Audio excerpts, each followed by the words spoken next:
সুর, লয়, ছন্দ, বাদ্যের অপরূপ আশ্চর্য মেলবন্ধন সঙ্গীত, যার ভাষায় অনুভূতির দোলা চলে। পেছনে যার অনন্য এক সাধনার গল্প। তবে সময়ের প্রয়োজনে বিশ্ব সঙ্গীতে এখন আর্টিফিশিয়াল ইন্টেলিজেন্স বা এআই এর থাবা, যার রেশ রয়েছে বাংলাদেশের সঙ্গীতেও। এই এআই দিয়ে লেখা হচ্ছে গান, করা হচ্ছে সুর সঙ্গীত, দেয়া হচ্ছে কণ্ঠ, তৈরি হচ্ছে ভিডিও।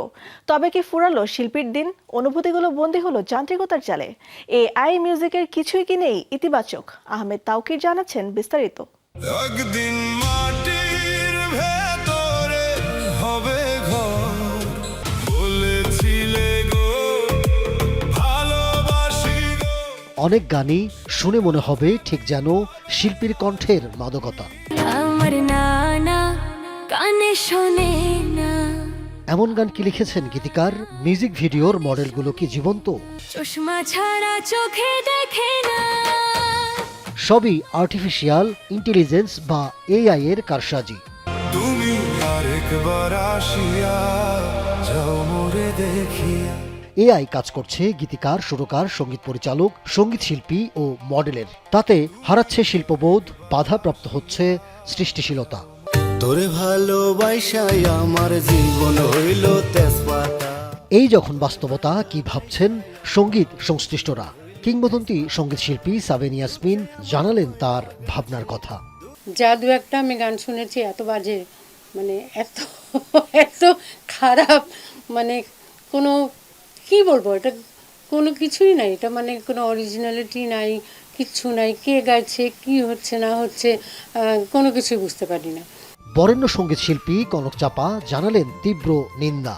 তীব্র নিন্দা জানাই। মানুষের কণ্ঠ ছাড়া, কারোর লেখা ছাড়া যে একটা গান তৈরি হতে পারে এবং সেটা মিউজিক ভিডিও আকারে প্রচার হতে পারে, এটা আসলে সরকারের পক্ষ থেকে বন্ধ করা উচিত। মানবীয় অনুভূতির এগিয়ে থাকার কথা বললেন জনপ্রিয় সঙ্গীত শিল্পী, সুরকার ও সঙ্গীত পরিচালক হাবিব ওয়াহিদ। তবে জনপ্রিয় সঙ্গীত শিল্পী, সুরকার ও পরিচালক বাপ্পা মজুমদার জানালেন এআই খুব বেশি দিন স্থায়ী হবে না। এআই নির্ভর যে কোনো কাজই আমার মনে হয় খুব বেশি দিন স্টেবল হবে না।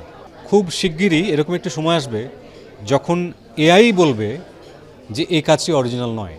হিউম্যান ফিলিং তো সবসময় আসলে ওটা তো সবসময় এক ধাপ আগায় থাকবে, বিকজ হিউম্যান ফিলিংটা তো আসলে ওটা তো প্রাকৃতিক একটা জিনিস, আর এআই তো হচ্ছে আর্টিফিশিয়াল। এআই নিয়ে কি ভাবনা জনপ্রিয় সঙ্গীত শিল্পী আখি আলমগীর ও আসিফ আকবরের? গানও যদি এআই চলে গেছে তাহলে তো সাংঘাতিক ব্যাপার, তাহলে মানুষ কথা বললে গান হয়ে যাবে, এটা টেনশনের ইস্যু। এটা কিন্তু প্রমাণ তো করতে হবে স্টেজে, টেলিভিশন লাইভে, তো সেখানে এআই কি করবে? এআই দিয়ে কেউ শিল্পী হয়ে যাবে, এআই দিয়ে কেউ গল্প লিখে ফেলবে, এআই দিয়ে কেউ নাটক গান লিখে ফেলবে, এটা কি মানা যায়? আমি মোটেই এটার পক্ষপাতী না। এদিকে নন্দিত গীতিকবি আসিফ ইকবাল জানালেন এআই কখনোই মৌলিকত্বের জায়গা নিতে পারবে না। সৃজনশীলতার যে জায়গাটা, মৌলিকত্বের যে জায়গাটা, সেই জায়গাটা এআই কখনো পূরণ করতে পারবে না। এ প্রজন্মের সঙ্গীত শিল্পী দোলা রহমান, আরিফিন রুমি ও শমদুর মমির কোনাল কি ভাবছেন এআই মিউজিক নিয়ে? এআই ব্যাপারটাই তো আর্টিফিশিয়াল, মানে যেটা জেনুইন না, এবং মানুষের মনে আসলে জেনুইন ছাড়া কোনো কিছু পৌঁছায় না। এটা নেগেটিভ ওয়েটা হচ্ছিল যে আমি কোনো মিউজিকে পারতেছি না, আমি অন্য কারো মিউজিক থেকে মিউজিকটা নিয়ে আমি একটা গেয়ে দিলাম, সেটা চেষ্টা পর্যন্ত ঠিক আছে, কিন্তু জাতি ডুবে যাওয়ার মতো আর কি। রক্ত মাংসে গড়া মানুষের একটা যে প্রেজেন্টেশন আছে বা একটা আর্টিস্টের যে সৃষ্টি আছে, ওটা এআই এর ক্রিয়েশন কখনোই সেম হবে না। তো এআই এর যতটুকু পজিটিভ ওটা আমরা নিয়ে যদি আমরা আমাদের মতো বেস্ট আউটপুট দিতে পারি, আমাদের মনে হয় না খারাপ কিছু। এআইকে টুলস হিসাবে ব্যবহারের কথা জানালেন আরও অনেকেই।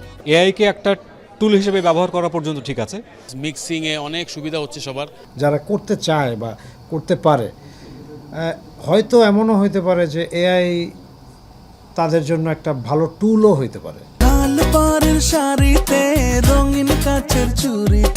প্রযুক্তির ভালো দিক ব্যবহার করে ভালো কিছু সৃষ্টিতে বাধা নেই, তবে শিল্পকর্মে প্রাণের ছোঁয়ার নেই কোনো বিকল্প। এআই গানের প্রযুক্তিতে যতই ইতিবাচক ভূমিকা রাখুক, অনুভূতির কাছে তা আবেদনহীন, মূল্যহীন।